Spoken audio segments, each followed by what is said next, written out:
A ver, ahorita está que termina de iniciar todo. Eh, con ustedes. A ver, lo último que trabajamos fue filosofía. Me vale, a ver, déjame confirmar. Lo último que trabajamos. Aquí.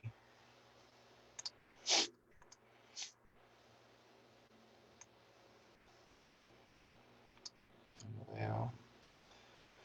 Sí, el último que trabajamos fue bases sociales del comportamiento. Confírmenme. ¿Cómo están?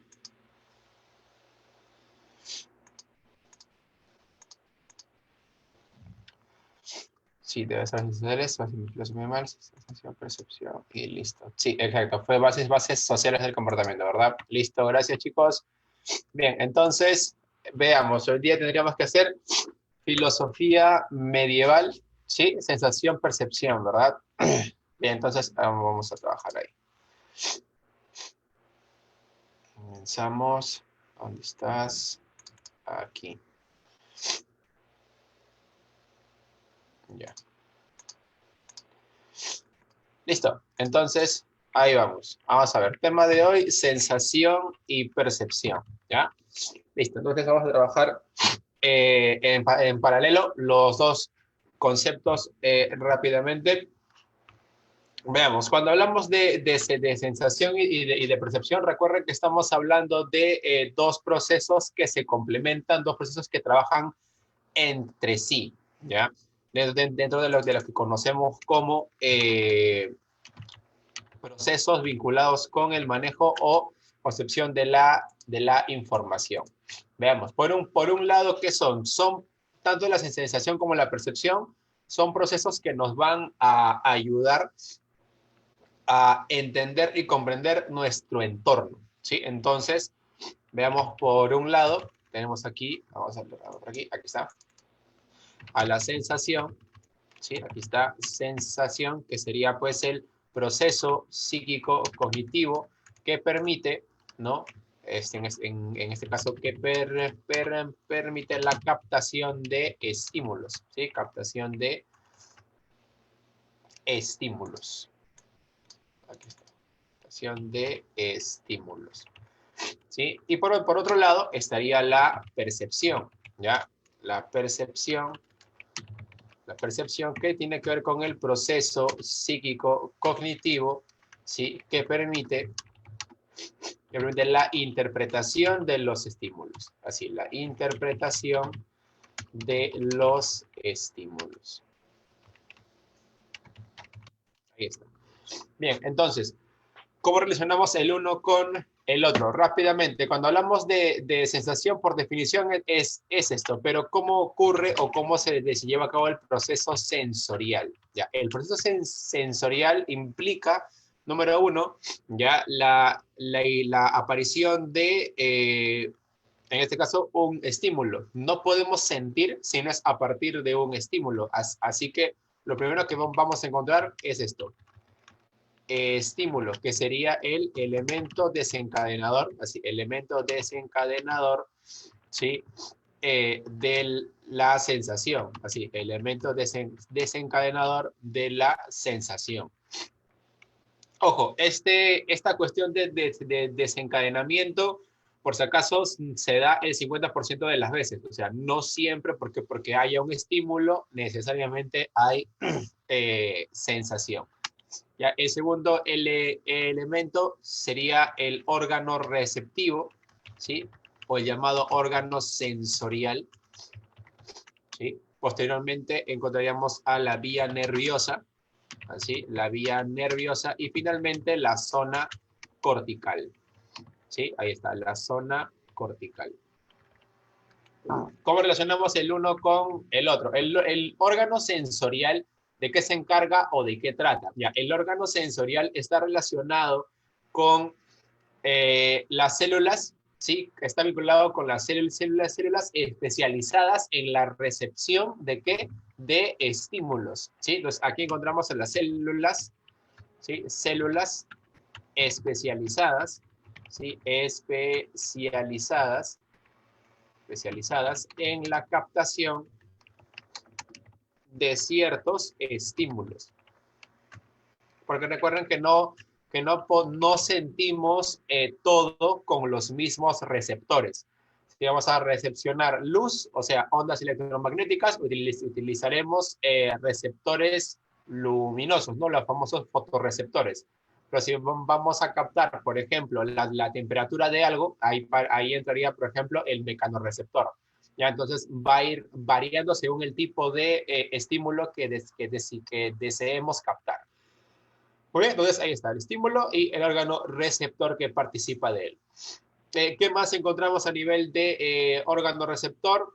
Pues que el órgano receptor tiene actividades. Aquí van a ocurrir dos tipos de actividades. Por un lado, ya está la llamada actividad de excitación, ¿sí? Excitación, y la segunda actividad es la de transducción. ¿Sí? Excitación y transducción. La excitación, ¿de qué va? Ya, la excitación es la activación, así, fíjate, es la activación del órgano receptor, ¿sí? Activación del órgano receptor, nada más. ¿Para qué? Pues obviamente en este caso se activa porque va a captar un estímulo, ¿sí? Entonces, excitación del órgano receptor con el fin de captar al estímulo. Listo. Luego, una vez captado el estímulo, mejor dicho, una vez recepcionado, pero aún no procesado, ya viene la transducción que se hace dentro del mismo órgano sensorial. ¿Y en qué consiste la transducción? Fácil. La transducción consiste en la conversión, aquí, conversión, ¿sí? Conversión del estímulo, ¿sí? Del estímulo en impulso nervioso. En impulso nervioso. Es decir, esto significa que el estímulo que se encuentra al exterior no va a pasar automáticamente hacia nuestro sistema nervioso, sino que para que éste pueda desenvolverse o pueda estar pasando a través de, necesita del elemento de transducción, ¿sí? Es necesario el concepto de transducción. ¿Para qué? Para que el estímulo pueda viajar por las redes neuronales, ¿sí? Entonces ahí viene la transformación de estímulo en impulso. Una vez que ahora nuestro estímulo se convirtió en impulso, pues ya puede viajar por las vías nerviosas. ¿Y qué cosas son las vías nerviosas? Pues son los nervios, así, ¿sí? Se relaciona, ¿sí? Estos son el conjunto de nervios a través de los cuales, ¿sí? Conjunto de nervios a través de los cuales, ¿sí? Viajan los impulsos nerviosos. Que, ojo, les podemos llamar también los impulsos sensoriales, ¿ya? Pero lo correcto es impulsos nerviosos sensoriales, ¿sí? Hay que tener en cuenta también que estas vías nerviosas están vinculadas con nervios, ojo, son los nervios aferentes, ¿ya? Pero a ver, esto de acá es innecesario. Aquí, conjunto de nervios aferentes. ¿Qué es un nervio aferente? Es un nervio que lleva la información o que lleva contenido, pero de afuera hacia adentro. O sea, o en otras palabras, el nervio aferente es cualquier tipo de conducto nervioso que tiene como punto final el encéfalo, ¿sí? Muy bien. Por último, tenemos la zona cortical, que sería pues ya el espacio vinculado a nuestro encéfalo, que se encarga de recepcionar como última instancia al estímulo ahora convertido en impulso. Así que la zona cortical sería el área, así, es el área encefálica especializada, ¿sí? Especializada en el estímulo, ¿sí? En el impulso sensorial, ¿sí? En el impulso nervioso, ¿sí? El impulso nervioso, que sería nuestro estímulo sensorial captado, ¿sí? Entonces, por ejemplo, nosotros solamente podemos ver gracias al lóbulo occipital, pero no podemos hacerlo con el lóbulo temporal. Esto es de aquí es importante que saquen ustedes una idea. Profesor, todas las funciones del cerebro se pueden plastificar, o sea, todas recaen bajo el concepto de plasticidad cerebral. La respuesta es no, porque hay alumnos que automáticamente recaen en la idea de que como el cerebro tiene plasticidad, entonces si yo perdí la facultad visual del lóbulo occipital, entonces por plasticidad de aquí a unos años se recupera la visión, y eso es falso. La visión solamente se da en un lóbulo. Si está dañado toda la ascensión encefálica, tanto a zona primaria como a zona secundaria del lóbulo occipital, por más plasticidad cerebral que tenga el ser humano, no va a volver a ver. Igualito pasará con la sensación táctil, con la sensación gustativa, porque son áreas muy específicas. La plasticidad cerebral se refiere a la recuperación de facultades mentales, de facultades cognitivas, mejor dicho, funciones ejecutivas del cerebro, pero no para funciones sensoriales, ¿ya? Eso a tenerlo en cuenta, ¿ya? Aprovechando que ya estamos avanzando, ¿sí? Profe, ¿qué se podría dar la plasticidad cerebral? En los casos de función ejecutiva del cerebro. O sea, por ejemplo, capacidad de razonamiento, se me ocurre control de las emociones, análisis, síntesis, toma de decisiones, razonamiento, comparación. ¿Qué más podríamos tomar en cuenta ahí? Diseño, planificación, organización, ¿sí? Bajo el concepto de, repito, habilidades ejecutivas, muy ligadas a las habilidades intelectuales, ¿ya? Pero de ahí, a nivel sensorial, no viene al caso hablar de una plasticidad. Si se lesionó el área sensorial auditiva del lóbulo temporal derecho, entonces la persona a nivel de oído derecho, porque recuerden que los semicuerpos van debajo del agujero magno de la base del cráneo, entonces aquí sí se mantendrán para los lados respectivos, la persona se queda sorda de un lado, ¿ya? Por si acaso, ahí sí no podemos hablar de una plasticidad. ¿Ya? Muy bien, esperando haber aclarado eso, aprovechando que estamos avanzando en los temas, seguimos entonces. Bien, profe, ejemplo de todo esto, porque vamos que sería chévere, ¿no? Tener en cuenta cómo todo esto funciona. A ver, el estímulo sería, por ejemplo, el sonido, ¿ya? Así, el sonido. El sonido, el órgano responsable de la captación del mismo es el oído interno a nivel de los pequeños huesecillos, ¿no? Martillo, yunque y estribo. Pues ahí vamos a encontrar células especializadas, ¿no? Dentro del oído interno, que van a excitarse a partir del estímulo que está siendo, perdón, el estímulo que está actuando sobre esta zona. Luego, en esta misma zona, que sería el oído interno, se producirá el cambio de estímulo por impulso. Luego, este impulso, que sería un impulso nervioso sensorial de tipo auditivo, viajará por los nervios auditivos, que son nervios aferentes, ¿ya? Y estos nervios aferentes desembocarán en una zona cortical. Sin embargo, aquí hay que hacer una ligerísima aclaración que estos nervios, ¿sí? Aquí hay un camino. Para el tránsito de aquí hacia aquí, ¿sí? Para pasar de este lado a este lado, aquí interviene el tálamo, ¿ya? Por si acaso. El tránsito de uno al otro, ¿sí? Está mediado por el tálamo.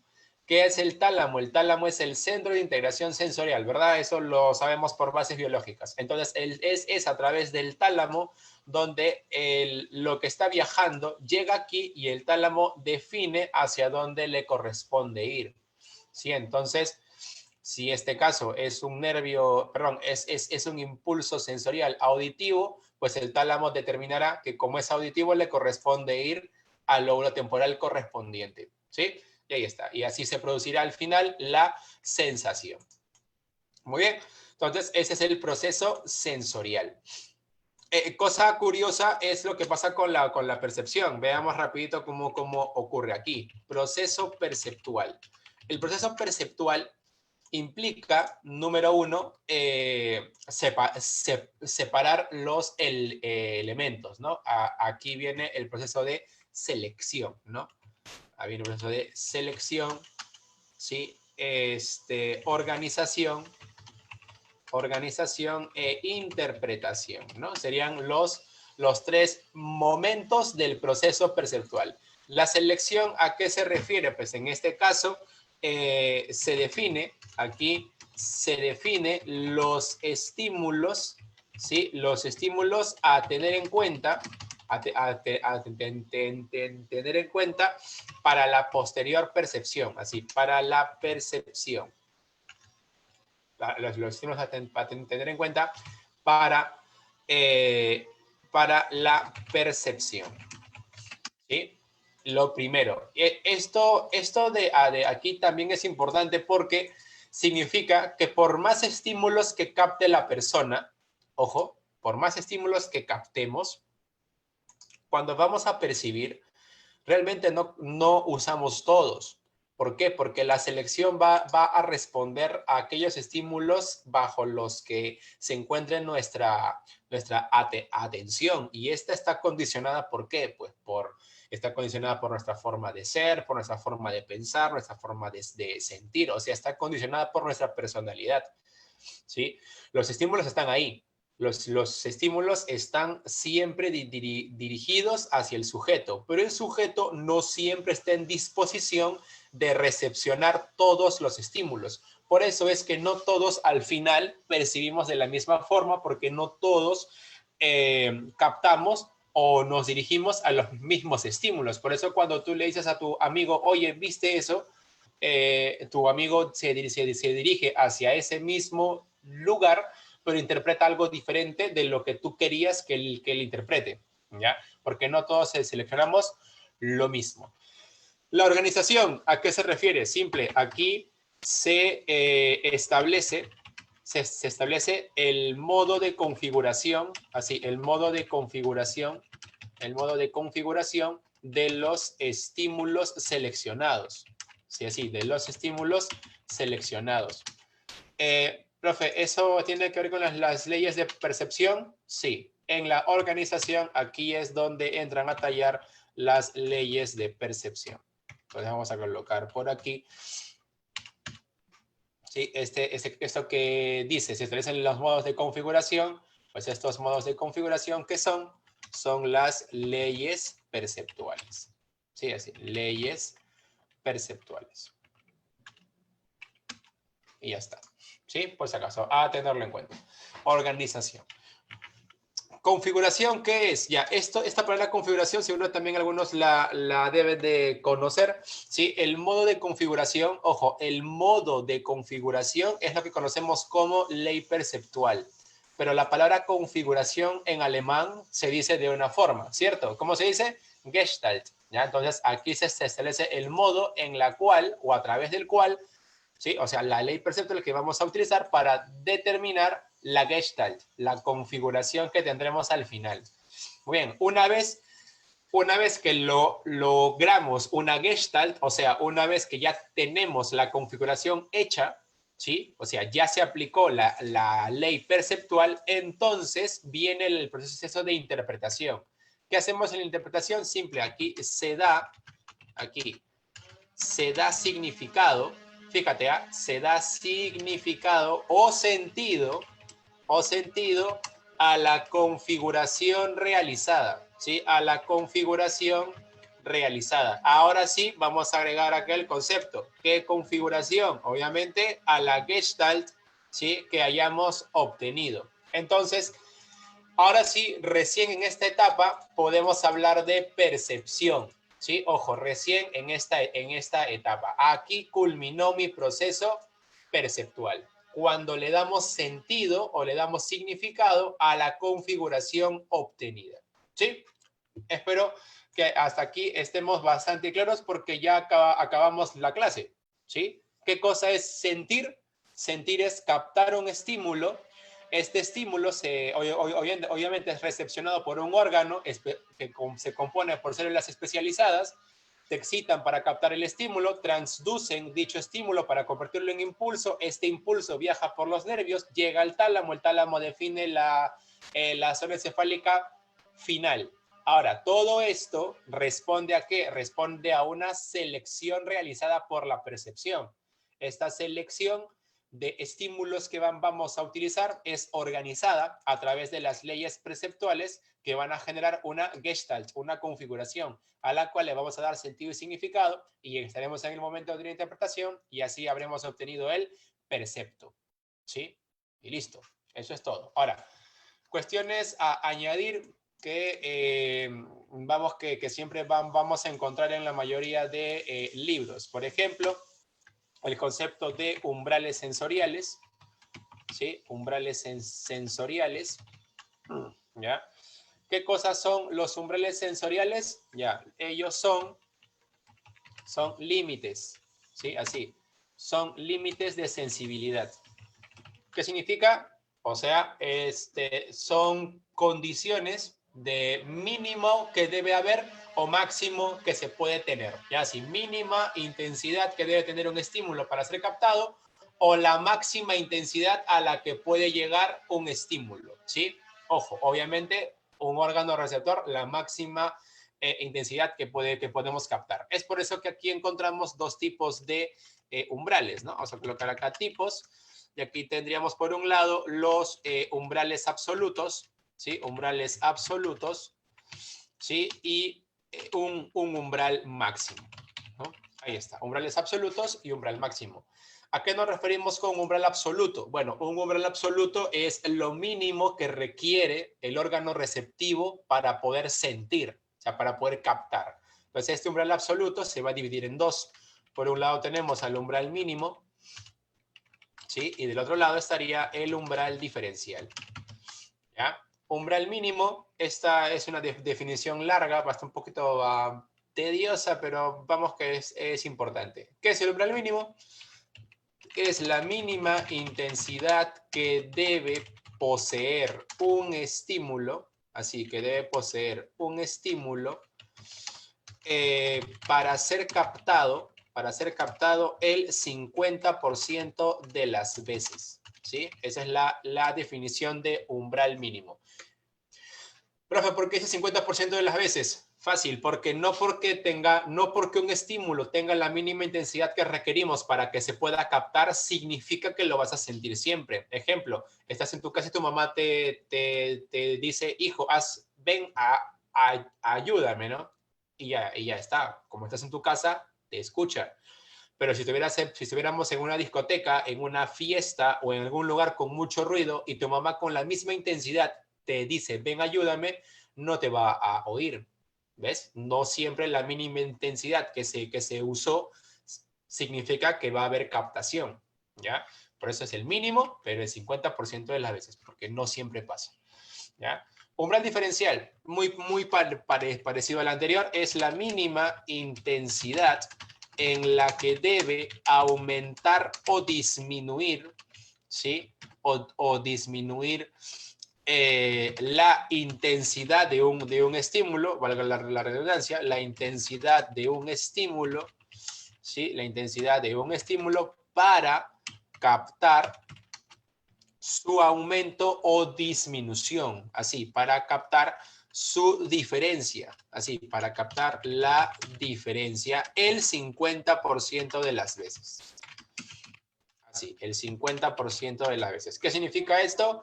Que cuando hablamos de umbral diferencial estamos haciendo referencia a ver, la cantidad de azúcar que le pones a tu taza de café, ¿verdad? Entonces, por un lado puede ser que le pongas, ¿qué se me ocurre? Una cucharita y ya está dulce. ¿Cuánto más habría que agregarle? Media cucharadita, un cuarto de cucharadita, 2 cucharadas, etcétera. Es relativo a cada sujeto, pero lo que sí es importante que esa mínima intensidad que aumentes o esa mínima intensidad que disminuyas no se capta siempre. Siempre sería el 50% de las veces. ¿Ya? Esto, ojo, por si acaso, hubo un tiempo en la historia en la que se buscó matematizar, ¿no? Con la famosa constante de diferencia de sensibilidad de Weber, ¿no?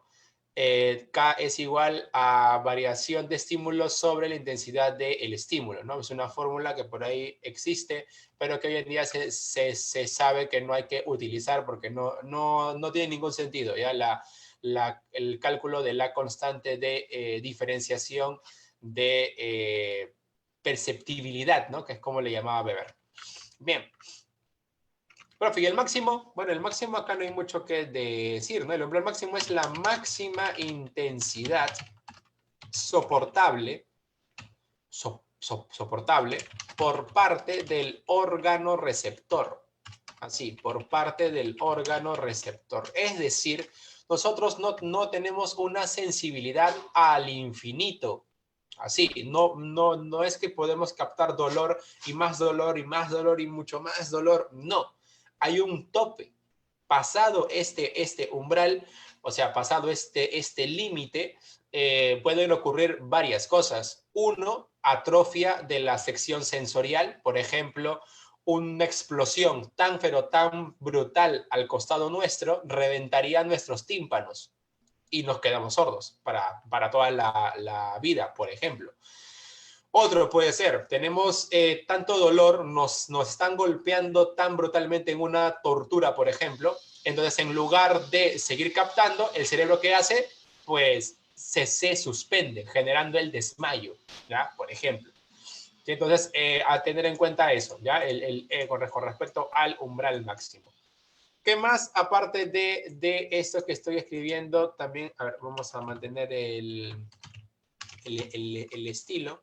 ¿Sí? ¿Qué más podemos encontrar? Bueno, aquí también entraría la famosa clasificación de las sensaciones, ¿no? Clasificación. La clasificación de las sensaciones se da de la siguiente forma, ¿no? Por un lado estarían las sensaciones exteroceptivas, ¿sí? Exteroceptivas. Luego estarían las sensaciones interoceptivas, propio primero, propioceptivas, ¿sí? Y las sensaciones interoceptivas. ¿Cómo distinguimos una de la otra? Rápidamente, exteroceptiva capta los estímulos que vienen de fuera del cuerpo. Sensaciones propioceptivas capta la postura o posición del cuerpo. Las sensaciones interoceptivas captan las sensaciones internas provenientes, ¿sí? De las vísceras del cuerpo, ¿ya? Así diferenciamos a una de la otra. A nivel exteroceptivo encontramos a las clásicas 5 sensaciones, que en el fondo no son 5, ¿ya? Tenemos visión, audición, ¿sí? Olfato, gusto y tacto. Pero no olvidar que el tacto se divide a su vez en 3. Por un lado está la sensación áptica, ¿sí? Sensación áptica, sensación térmica, ¿sí? Sensación dolorífica y en algunos textos añaden la barométrica, ¿sí? Por si acaso, ¿ya? ¿Qué captamos con cada uno de ellos? Visión, pues obviamente ondas electromagnéticas, captamos luz. Audición, captamos ondas sonoras o si quieres simplemente sonidos. Con el olfato que captamos, gustos. Por ahí hay gente que dice, profesor, yo capto sabores. Wow, no sabía que se podían sentir los sabores. Los sabores se perciben, ¿ya? Tú percibes sabor, pero tú sientes gustos, ¿ya? Gustos, ¿sí? Sentimos gustos. Con el tacto depende. A nivel áptico captamos texturas, ¿ya? Por si acaso voy a colocarlo aquí. Ondas electromagnéticas vinculadas obviamente a lo luminoso, ¿no? Ojo, vinculado a lo luminoso. Por acá están las ondas sonoras. Por aquí están los olores, ¿sí? Olores. A nivel de gusto están los gustos. A nivel áptico captamos texturas. A nivel térmico captamos la temperatura. ¿Sí? La temperatura. A nivel dolorífico, obviamente, el dolor. Pero, ojo, es el dolor a nivel táctil. O sea, es el dolor a nivel externo. O sea, si alguien te hinca la piel y te duele, ¿sí? O te da un golpe y te duele, pues eso es táctil. Pero si de pronto te duele el estómago, te sientes migraña, te duelen los riñones, el hígado, ese dolor no se capta acá, porque ese dolor tiene que ver con las vísceras. Ya, esto es algo externo, tiene que ver más con lo que ocurre a nivel dérmico y epidérmico. Bien, pues el dolor. Y la barométrica, que digo suele aparecer a veces en los libros, es la presión, ¿no? Los que captamos presión, ¿sí? Los que practiquen buzo, ¿no? Cuando, por ejemplo, a ver, o incluso cuando vas a una piscina, ¿no? Y te sumerges, ¿no? Bastante en el fondo, sientes como el agua te presiona, ¿verdad? Ya, esa es la sensación barométrica. Profe, ¿qué? ¿Y solamente lo podemos sentir en el agua? Bueno, realmente también sentimos presión estando fuera del agua, obviamente. Por ejemplo, ahorita todos ustedes sienten presión, pero ¿qué presión? Pues la presión atmosférica. Pero no la sientes, ¿por qué? Porque ahorita quien te ayuda a inhibir eso es lo que conocemos, por ejemplo, número uno, el latido del corazón, ¿sí? Late de tal forma que se mantiene siempre como que en reacción a la presión atmosférica. Y otro, que no captamos dicha presión porque esta es constante. Y si una sensación y si un estímulo es constante, se produce la llamada adaptación sensorial. ¿Y qué cosa es la adaptación sensorial? Simple, es la inhibición del acto de sensación a causa de que el estímulo es de presencia constante, ¿sí? Simplemente dejamos de captarlo. Bien, sigamos. A nivel propioceptivo, aquí encontramos a dos. Por un lado está la sensación kinestésica, ¿sí? La kinestésica. Le puedes llamar sinestésica, o sea, le puedes poner acá una C, o sea, le puedes llamar así, sinestésica. Y la verdad que no afecta en nada. Esta tiene raíz en griego y esta tendría raíz en latín, ¿no? En griego, kinesis, movimiento, y en latín, kinema, ¿no? Movimiento, significa lo mismo. Así que por ahí a veces veo, bueno, he visto hace años, ¿no? Alumnos que se peleaban, ¿no? Así se dice. Ya, depende, pues si es que hablas griego, hablas en latín según el autor que haya tomado. Pero de ahí que uno sea correcto y otro sea incorrecto, no, eso ya obedece más a cuestiones vinculadas a qué tanto conocimiento se tenga del origen de las palabras. La otra sensación es la llamada vestibular, ¿ya? Vestibular o algunos le llaman también laberíntica, ¿ya? La laberíntica. Equivalen, como arriba, equivalen, ¿sí? Por si acaso.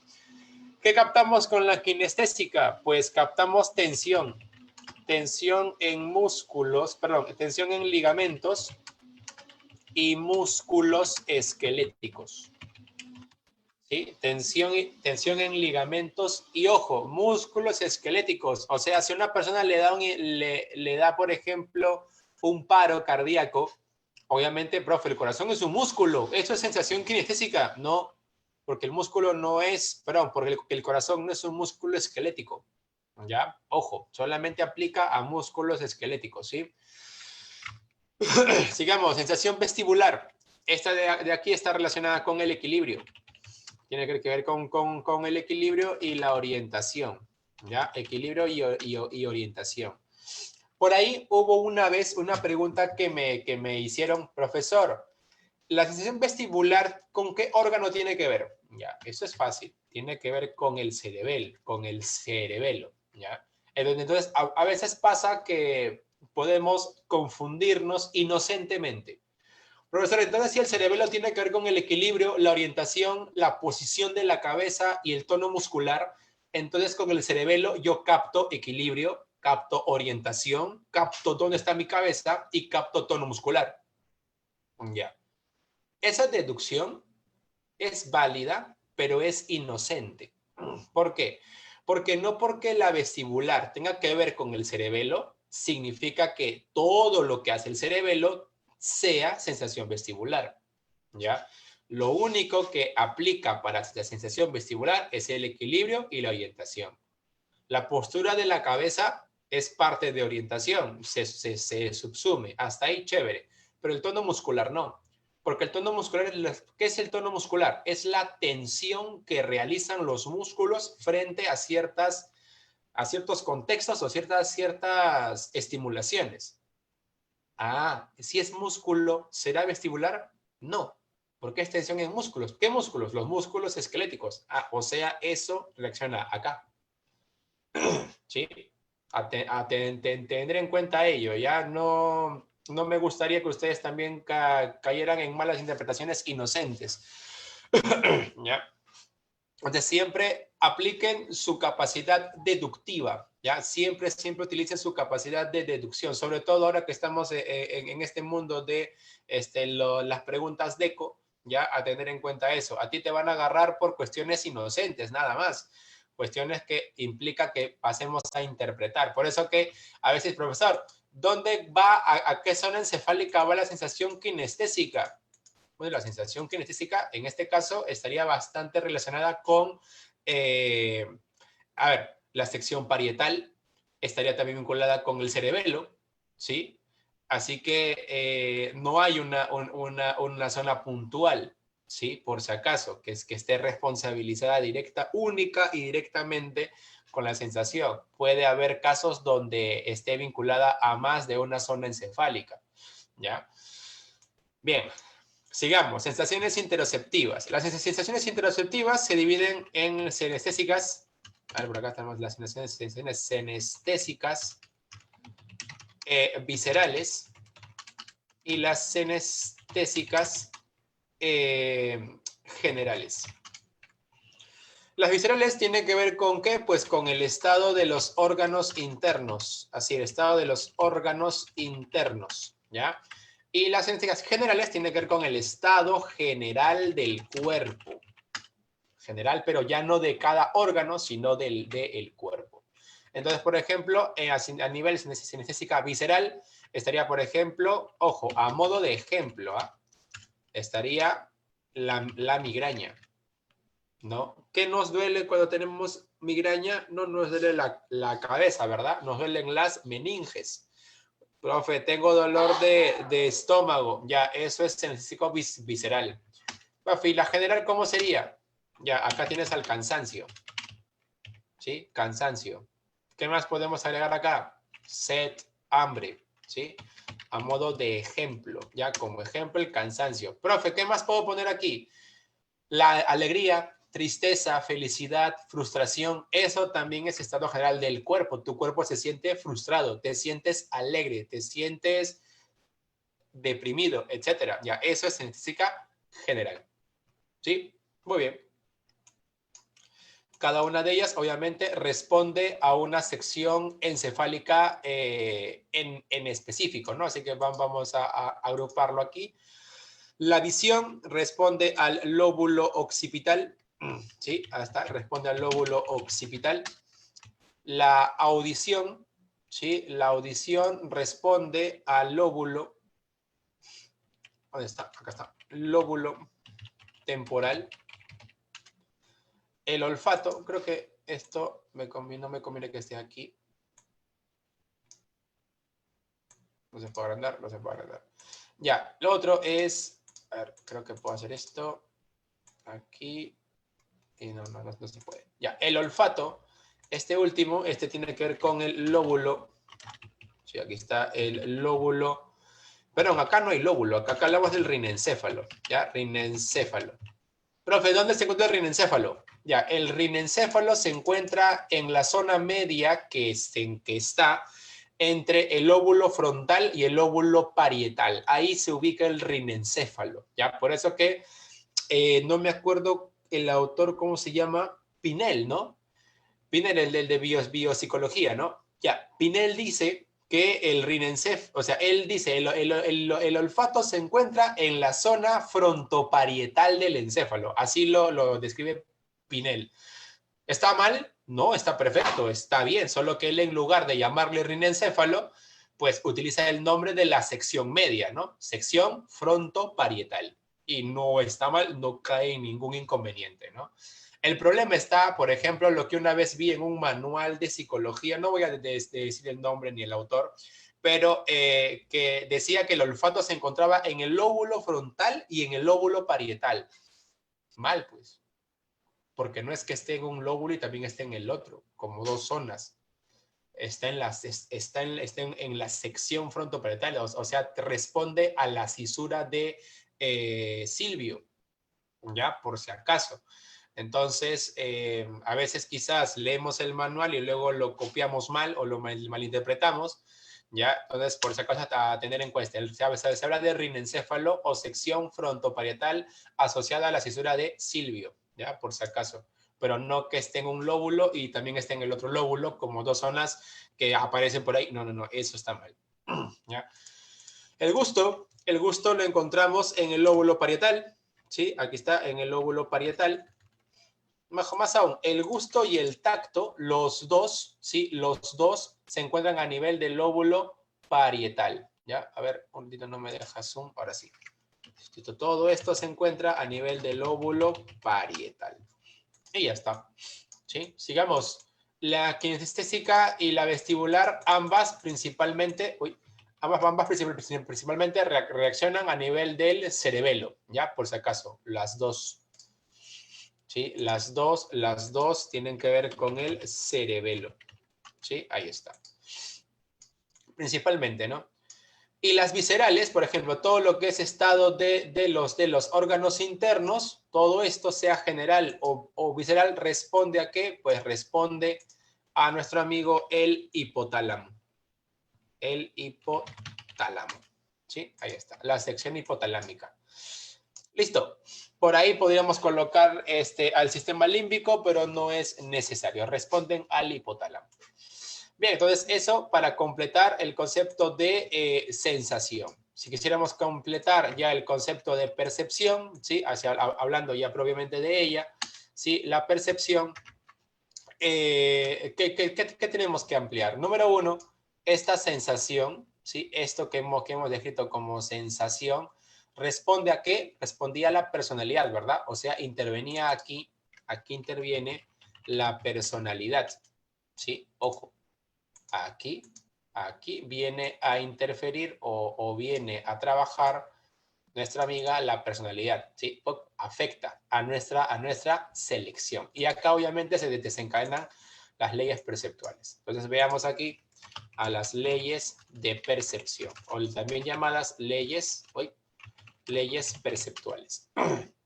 Las leyes perceptuales, no te olvides, fueron estudiadas, ¿no? Aunque ya lo debes saber, fueron estudiadas por la escuela Gestalt, ¿no? La escuela de la Gestalt. Bien, tenemos dos importantes. Por un lado está la ley de figura y fondo, así, ley de figura y fondo, y del otro lado están las leyes de agrupación, ¿sí? Así, leyes de agrupación. La ley de figura y fondo, ¿a qué se refiere? Bueno, número uno, está planteada, el autor responsable de esta ley es el maestro Kurt Koffka, ¿ya? Así, Kurt Koffka. Esta ley se refiere a que nosotros percibimos en planos, ¿sí? Percibimos en modo de planos o a través de planos, ¿sí? A través de planos. Entonces tenemos, según Koffka, dos planos siempre. Tenemos el primer plano, ¿sí? Así, tenemos el primer plano, que sería la figura o forma, ¿sí? Y un segundo plano, ojo, y así, y un segundo plano que automáticamente se convierte en fondo, ¿sí? Por eso que en las famosas imágenes de qué cosa ves, una copa o dos caras, hay gente que dice así, ¿no? Yo veo las dos al mismo tiempo. No. Lástima que te diga esto, pero no ves las dos al mismo tiempo. Ves una y luego tu cerebro alterna a la siguiente imagen. Obviamente lo hace tan rápido que tú crees que lo ves al mismo tiempo, pero no, se alternan siempre figura y forma, se van alternando siempre figura y fondo, ¿ya? Se van a ir alternando. Más aún, la ley de figura y fondo es la base de las demás leyes. Ojo, todas las leyes de agrupación tienen su base en la ley de figura y fondo, ¿ya? Esto vino el año pasado, no, sí, pues el año pasado en el examen de admisión. ¿Ya? Les pusieron una imagen a los alumnos y dijeron pues que interpreten, ¿no? Bajo qué cuestiones de interpretación se da la figura que estaba en el examen, ¿no? Y habían dos alternativas que eran correctas, ¿no? Porque una se refería a figura y fondo y la otra se refería a un tipo de agrupación, que era la de sierra, si no me equivoco, ¿ya? Pero descartaron automáticamente la de figura y fondo porque la imagen decía, es que cierre. Si es ley de cierre, no hay más ley más. No puede haber otra ley.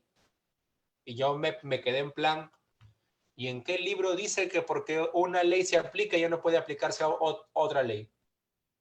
No, no, ¿verdad? Al menos que yo haya leído, no hay ningún autor de percepción ni de los actuales que diga que porque se aplica una ley, automáticamente no aplicamos la otra. O sea, se aplican. Siempre hay varias leyes aplicándose, trabajando entre sí. Lo que sí podemos decir es que si hemos usado una ley de agrupación, es muy probable que ya no usemos otras leyes de agrupación, pero no por esto dejamos de usar la ley de figura y fondo. Siempre estamos usando ley de figura y fondo, porque siempre estamos dividiendo nuestra interpretación en lo que nos importa, la figura, de lo que no nos importa, el fondo. ¿Ya? Ahí vienen las leyes de agrupación. Entonces, las leyes de agrupación número 1, su autor, quien las estudió principalmente, fue el psicólogo Max Wertheimer. ¿Ya? ¿Qué plantea Wertheimer? Bueno, él habla de las siguientes, ¿no? Habla de la ley de cierre, ¿sí? La ley de proximidad. Ley de proximidad.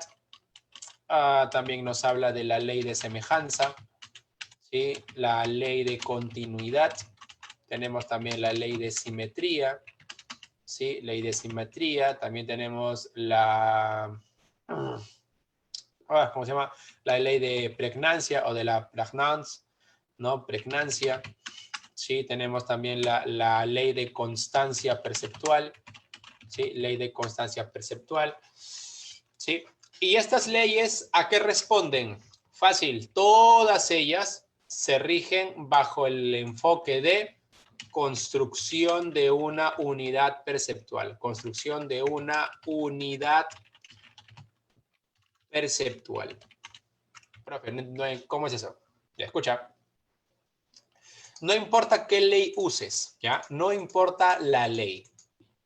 Lo que importa es que apliquemos la ley que apliquemos, el objeto perceptual final es una unidad, ¿sí? Ejemplo. A ver, vamos a agarrar esto aquí. Entonces, hago aquí este trazo, luego hago este trazo y luego hago este trazo.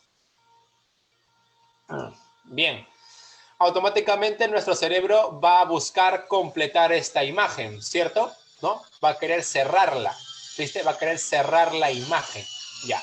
Pero ¿por qué la cierra? La cierra porque lo que hace es darle una unidad a todos estos estímulos que están presentes, ¿sí? Quiere darles una unidad, ¿viste?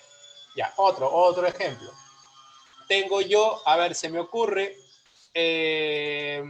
a ver, tengo, ¿dónde está? Ya aquí, mira, tengo este estímulo que está aquí, ¿ya? Y ahora mira lo que voy a hacer. Voy a agarrar esto y vamos a hacer una línea, mira. Una línea por aquí. Y ahora hago una línea por acá. Luego viene por acá. Luego viene por acá. Viene por aquí. Y luego viene por acá.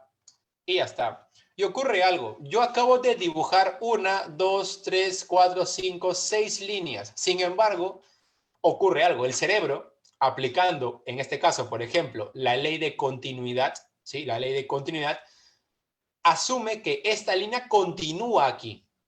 ¿Ves? ¿Pero por qué? Porque le quiere dar una unidad al trazo rojo. Quiere darle una unidad, ¿sí? Por eso sea la ley que sea, la idea que tenemos que tener en la cabeza es que las leyes de agrupación están para construir unidades de percepción.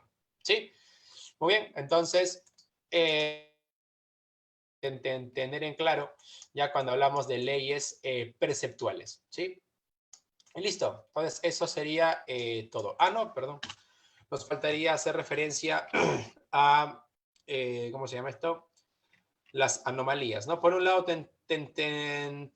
tenemos las anomalías perceptuales, ¿sí? Las anomalías más conocidas, obviamente, son las ilusiones, ¿no? Estas se dividen en dos, pueden ser objetivas o subjetivas. En el fondo, ¿qué cosa es una ilusión? Bueno, una ilusión, vamos a colocarlo por aquí, una ilusión son errores, ¿ya? Las ilusiones son errores perceptuales, así, errores perceptuales. Generados por, bueno, va a depender, ¿no? Si por el objeto o por el sujeto, ¿ya? Son errores perceptuales generados por el objeto o por el sujeto perceptual, ¿ya? Por si acaso, ¿sí? Depende de uno o de el otro, ¿ok? ¿Dónde quedó mi...? Hasta acá abajo. Entonces, ahí está, ¿sí? Puede depender del objeto o del sujeto. Entonces, cuando el error es causado por el objeto, le vas a llamar ilusiones objetivas, ¿sí? En este caso aquí, el error perceptual, ¿sí? O el error de percepción se debe al objeto, ¿sí? Esto es bastante fácil, ¿ah? O sea, la persona genera la confusión por el objeto, nada más. Nada más, el objeto es el que genera el error. Por ejemplo, ver una... A ver, cuando vamos al museo de cera, ¿no? El objeto está tan bien diseñado que pareciera un ser humano, pero no lo es. Parece nada más, ¿ves? En este caso el objeto nos lleva al error. Y la subjetiva, aquí el error de percepción se debe a las condiciones psicológicas, así, psicológicas del sujeto, ¿ya? Así, condiciones psicológicas del sujeto. O sea, es la persona, ya quien por su estado, puede ser ansiedad, puede ser miedo, quizás exceso de alegría, cuadro eufórico, cuadro depresivo, o sea, por su estado psicológico, cae en un error, ¿no? Ahí hablamos de una ilusión subjetiva, ¿sí? Ahí está. Bien. Listo, pero estas son anomalías y las anomalías son normales. El problema es cuando hablamos de las alteraciones. Las alteraciones de la percepción tienen un nombre, se les llaman así, alucinaciones. Sí, así, alucinaciones. ¿Y qué cosas son las alucinaciones? Son falsas percepciones. Así, son falsas percepciones. Ocurren en ausencia de estímulo. ¿Sí? Así, ocurren en ausencia de estímulo. ¿Ya? Por si acaso se hace así. Son falsas percepciones y ocurren en ausencia. El sujeto mejor dicho, percibe algo donde no hay un estímulo que lo haya generado. Entonces, aquí ya hablamos, por ejemplo, algunas causas posibles. Puede ser, por ejemplo, ingesta de drogas. ¿Sí? Ingesta de drogas. Otro puede ser alteraciones mentales. ¿Sí? Estados febriles. ¿Sí? Pueden generar la alucinación. ¿Sí? Recuerda, aquí no hay estímulo y a pesar de no haberlo, el sujeto percibe algo. ¿Ya? Muy bien, entonces esto sería el tema de sensación y percepción. ¿Sí? Ahí está. Ya está. Listo, entonces pasamos ahorita a filosofía. Si hay alguna pregunta, me la hacen saber, ¿ya? Mientras abro la parte de